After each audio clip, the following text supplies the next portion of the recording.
What is decimal 375 as a simplified fraction? So we need numerator and denominator. For numerator, just keep this decimal and write the number you are getting.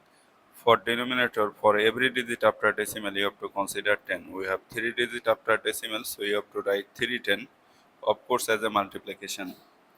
Now you need to reduce this fraction or simplify this fraction. How to do that? If you want to simplify this fraction in one step, then you need to divide numerator and denominator by the greatest common factor. But if you want to simplify this fraction in multiple steps, then you need to divide numerator and denominator by the common factor. This is divisible by 5, this is divisible by 5, so 5 is a common factor. This is divisible by 5 as it has the last digit 5. This is divisible by 5 as the last digit is 0. If you do so, you will get 2 and you will get what? 375 divided by 5. 5 goes into 37. How many times? 7 times. 7 times 5, which is 35. Subtract 2, bring down the next digit. 5 goes into 25, 5 times.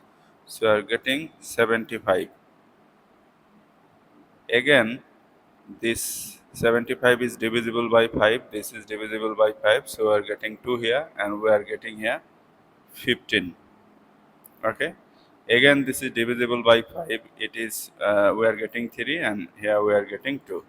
So basically we are getting 3 and 2 times 2, 4, 4 times 2, 8. This 3 is a prime number. It has only two factor, 1 and 3.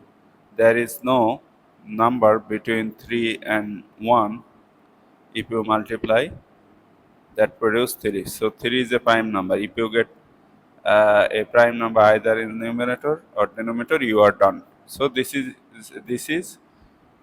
0.375 as a simplified fraction, 3/8.